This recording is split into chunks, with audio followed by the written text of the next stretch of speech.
পশ্চিম মেদিনীপুর জেলার চন্দ্রকোনার একটি ঐতিহ্যবাহী স্থান হল চন্দ্রকোনার ফাঁসিডাঙ্গা। পশ্চিম মেদিনীপুর জেলার চন্দ্রকোনা 2 নম্বর ব্লকের বসনছড়া গ্রাম পঞ্চায়েতের অন্তর্গত এই ফাঁসিডাঙ্গা উদ্যান, যেখানে ইতিহাস ঘাঁটলে জানা যায় চুয়াড় বিদ্রোহের সময় ইংরেজ আমলে প্রকাশ্য দিবালোকে 14 জনকে ফাঁসি দেওয়া হয়েছিল। আর তারপর থেকে এলাকার নাম হয় ফাঁসিডাঙ্গা। এলাকা মানুষের দাবি মতো প্রশাসনের উদ্যোগে কোটি টাকা ব্যয়ে 2021 সালে ঘটা করে উদ্বোধন করা হয়েছিল এই ফাঁসিডাঙ্গা উদ্যানের। সেই উদ্যানে ছিল শিশুদের খেলার সরঞ্জাম থেকে শুরু করে একাধিক বসার জায়গা, পাশাপাশি ফাঁসির মঞ্চ, এমনকি তৈরি করা হয়েছিল একটি সৌন্দর্যের জন্য ফোয়ারা, যার কারণে আলোয় আলোকিত হয়েছিল এই ফাঁসিডাঙ্গা উদ্যানটি।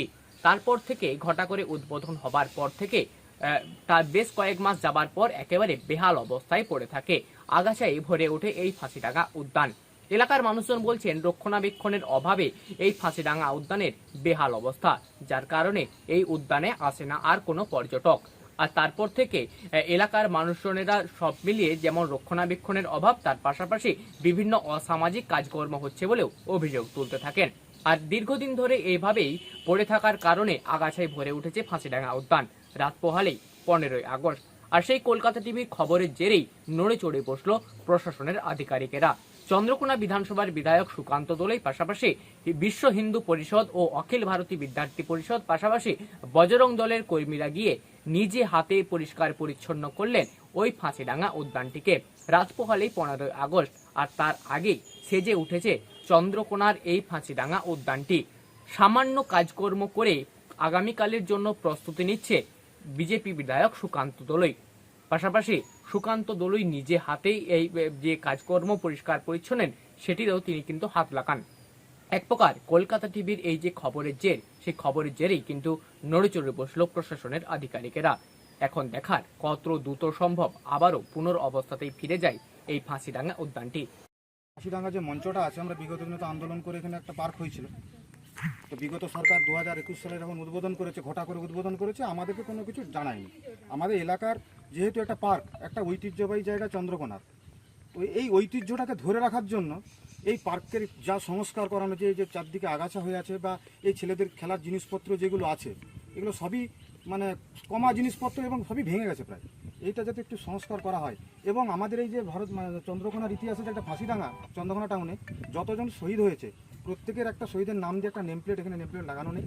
এবং যদি সম্ভব হয় 14 জনের যদি যতজনের যাদের মানে ছবি পাওয়া যাবে, একটা অবক্ষ মূর্তি করে যদি এখানে স্থাপন করা যায়, তাহলে আমরা চন্দ্রকোনা ঐতিহ্যটাকে ধরে রাখতে পারবো। আমরা আপনার কাছে এটুকুনি আবেদন জানাচ্ছি। আমি একটু বিষয়টা বলি। তীর্থস্থান তো রানী শিরোমণিকে দিয়ে প্রথম বিপ্লবের সূচনা হতে হয়েছিল।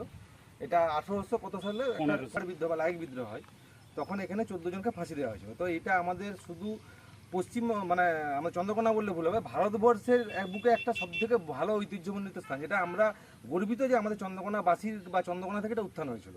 তো সেটা রক্ষা করার দায়িত্ব আমাদের প্রত্যেক নাগরিককে। তার সঙ্গে অবশ্যই আমরা বিধায়ক সাহেবের কাছে বলবো যেন আপনি একটু ব্যাপারটা দেখে, যা হয়েছে আগের সরকার তো কী করেছে আমরা জানি, তো আপনি আপনার মানে দরদি মনোভাব দিয়ে এবং মানুষের এর জন্য এটা একটু ফলকের সঙ্গে যদি এই ইতিহাসটাকে উল্লেখ যেমন আমরা বিভিন্ন ঐতিহাসিক স্থানে গেলে দেখতে পাই যে কি লেখা আছে বোর্ডে একটা সংক্ষেপে লেখা থাকে, ওইরকম একটা সংক্ষেপে কোনো একটা প্লেটে লেখা। আর একটা বলবো যে আমাদের যেহেতু এই এরিয়াটা পুরোটাই ভারত সরকারের জায়গা, যাতে এটা আরও বৃহত্তর পর্যটন কেন্দ্র হয় এবং প্রসাদপুর যে একটা দিঘি আছে বড়, এবং ওদিকে এদিকে প্রসাদপুর ঢলবাঁধ, এদিকে বাজকা ঢলবাঁধ, এই দুটোর সংযোগস্থলটা পুরোটাই ভারত সরকারের ফরেস্ট ল্যান্ড।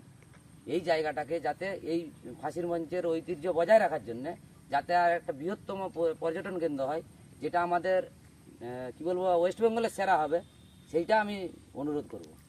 পশ্চিম মেদিনীপুর জেলার চন্দ্রকোনা থেকে মধুসূদন ভট্টাচার্য, কলকাতা টিভি।